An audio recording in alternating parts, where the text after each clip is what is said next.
When you repeatedly check chat records, wondering did I say something wrong just now? When your partner takes half an hour to reply to your message, you can't help but think does he not care about me anymore? When a relationship just makes progress, you start worrying will we break up soon? If you often fall into such an emotional cycle, you may be of anxious attachment type, as the most emotionally driven pattern among the 4 attachment styles. Anxious attachment is not being overly sentimental or too sensitive. Instead, it stems from a deep-seated desire for stable intimacy in the heart, coupled with overwhelming anxiety about losing that intimacy. Unlike secure attachment, which can calmly balance dependence and independence, or avoidant attachment, which can isolate itself from harm with indifference, anxious attachment is characterized by enthusiastic emotional investment and delicate emotional perception. In intimate relationships, people with anxious attachment can easily become warm givers, but they may also turn into relationship stressors due to excessive anxiety, from the unpredictable responses to caregivers in childhood to the repeated testing in relationships in adulthood. Anxious attachment tells the deep inner desire to be firmly chosen through every anxious question, every excessive effort, and every fear hidden behind longing. The development of anxious attachment is closely linked to the uncertain responses of caregivers during childhood. When a child's needs are sometimes met and sometimes ignored, or even treated emotionally, they develop the belief that they can only avoid abandonment by paying constant attention to their caregivers. This insecurity becomes internalized as an emotional template, influencing their emotional patterns into adulthood. These uncertain responses are like seeds of insecurity that slowly germinate in children, unsure when their needs will be met or ignored. They can only seek security through excessive attention and repeated probing. This pattern persists in intimate relationships into adulthood. You may feel, I'm already like this, and there is no way to change it. However, the core of anxious attachment is actually a lack of inner security. This security can be gradually built through self-awareness and deliberate practice in adulthood. This isn't about eliminating sensitivity. Sensitivity itself is a delicate emotional skill, but about learning to live with sensitivity and not letting anxiety control your emotions and behavior. The first step is to become self-aware. When anxious feelings arise, when you feel uneasy, pause and ask yourself, what is causing my anxiety right now? Is it because of the other person's behavior? Or am I imagining it? Then label your current emotions. For example, I'm anxious because they didn't reply to my message. This is my old pattern, not the reality. For example, if your partner doesn't reply to your message and you start to overthink things, take out a piece of paper and write down what I'm worried about on the left side, e.g., he doesn't care about me anymore, he's chatting with someone else, and evidence supporting this fear, and evidence against this fear on the right side. You'll usually find more contrarian evidence on the right side, e.g., he's always cared about me, he said he had a meeting today, while the worries on the left are more imaginary than factual. This kind of rational analysis can help you distinguish between emotion and fact, reducing the time you're controlled by anxiety. The key to alleviating anxious attachment is to gradually shift from relying on external validation to focusing on your own needs. You can start with some small practices, accumulating experience and feeling secure without relying on others.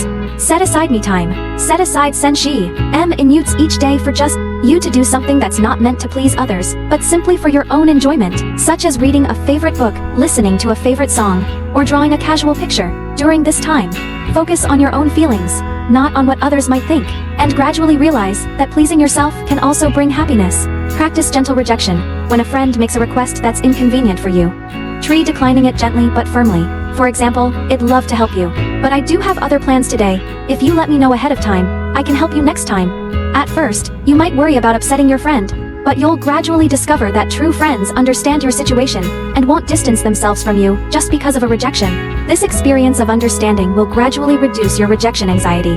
Journaling. Every night before bed, spend 5 minutes recording a small thing you did well today. Such as today, I bravely expressed my ideas and didn't just try to please others, or although I was anxious today, I still completed my work tasks. Through this kind of self-affirmation, you can gradually build inner confidence and reduce your reliance on the opinions of others. These small practices may seem small, but they can act like small steps, helping you gradually break free from your dependence on external approval and build a sense of security in your own approval. Spending time with securely attached people is also an effective way to alleviate anxious attachment.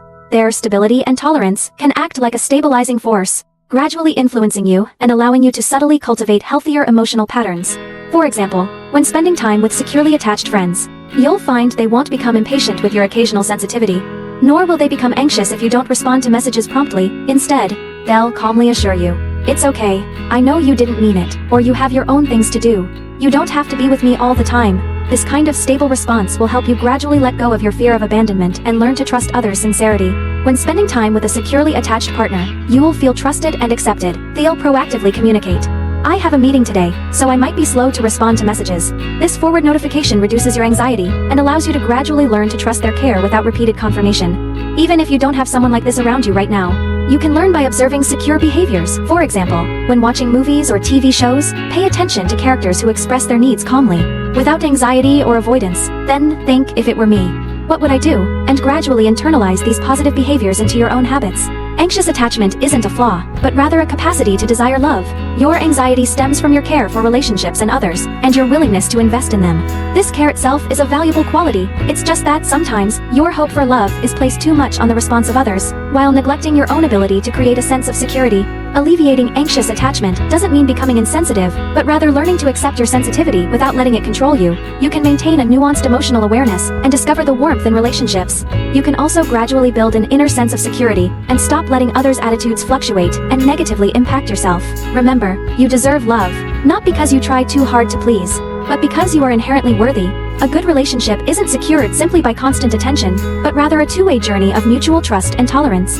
As you gradually build your inner security, you will find that you no longer need to seek repeated confirmation to prove your love, and you can comfortably enjoy the warmth of intimacy because you know you have the confidence to love yourself, even without the approval of others. If you have an anxious attachment style, don't be afraid of your sensitivity or rush to change yourself first. Understand your inner desires, then slowly learn to coexist with your anxiety. Eventually, you'll find your own comfortable emotional path.